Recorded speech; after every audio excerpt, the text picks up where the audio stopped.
Beliau satu-satunya wanita yang mendapatkan salam langsung daripada Allah Subhanahu wa taala. Kenapa demikian? Beliau wanita yang sangat istimewa. Tidak pernah terjadi di dunia seorang wanita yang setia kepada suaminya seperti Sayyidah Khadijah kepada Nabi Muhammad SAW. Pertama kali beliau kawin dengan Nabi Muhammad. Nabi Muhammad umurnya masih 25 tahun, belum diangkat menjadi Rasul. Maka apa yang diucapkan oleh Sayyidah Khadijah kepada Nabi Muhammad? Wahai Muhammad,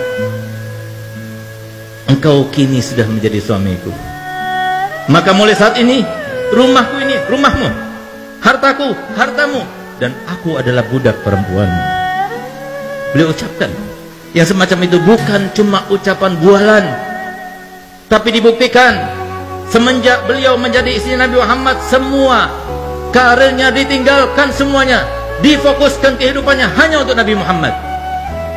Nabi Muhammad diberikan harta yang banyak, diberikan ini, sodakokan, dipinjamkan, silaturahmi, sampai ketika Nabi Muhammad diangkat menjadi seorang Nabi dan Rasul, beliau sudah tidak punya.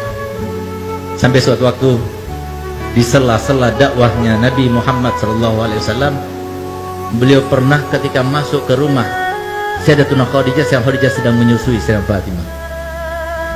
Begitu dia melihat, tertegun matanya. Karena apa? Ternyata air susu yang diminum oleh Sayyidah Fatimah berwarna putih bercampurkan merah. Kenapa? Karena beliau sekeluarga Nabi Muhammad dengan Sayyidah Khadijah dan Sayyidah Fatimah tidak makan 3 hari 3 malam, sehingga tidak keluar lagi air susu yang berwarna putih. Di saat itulah Nabi Muhammad SAW meneteskan air mata, tertegun. Tapi setelah itu, seperti kebiasaannya, setelah selesai Sayyidah Fatimah diletakkan tidur, maka Nabi SAW seperti biasanya tidur di atas pangkuan Sayyidatuna Khadijah. Ketika dia tidur terlelap, tiba-tiba Sayyidah Khadijah meneteskan air mata yang menyebabkan Nabi Muhammad bangun karenanya. Ketika dia bangun, dia melihat Sayyidah Khadijah dalam keadaan menangis. Maka dia tanya, "Wahai Khadijah, engkau menyesal karena telah mengawini aku?" Apa jawabannya? "Tidak, wahai kekasihku. Tidak, wahai kekasihnya Allah. Aku menangis karena dulu waktu aku kaya, karena dulu waktu aku berpengaruh, karena dulu waktu aku punya, aku kerahkan semua yang aku punya untukmu, untuk dakwamu. Sekarang aku tidak punya apa-apa. Aku yang membantumu, aku tidak punya apa-apa. Kalau penyesalan itu ya Rasulullah, kalau engkau anggap aku menyesal karena telah mengawinimu, dengarkan perkataanku.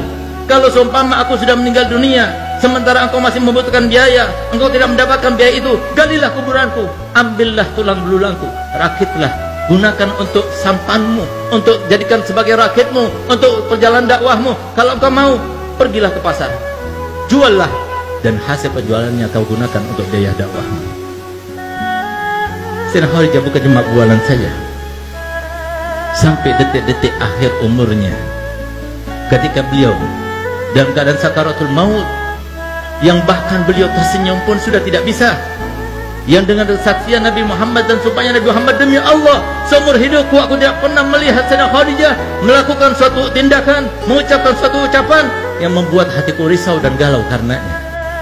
Demi Allah, aku tidak pernah menginginkan sesuatu untuk dilakukan oleh Sayyidah Khadijah kecuali sebelum aku utarakan, beliau sudah melakukannya untukku."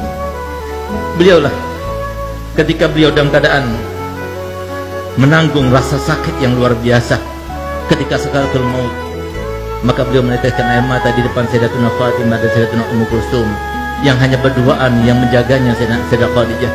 Di saat itulah ketika melihat tetesan air mata, maka Sayyidah Fatimah berkata kepada ibundanya, "Ibu, engkau merasakan sakit karena sakitmu?"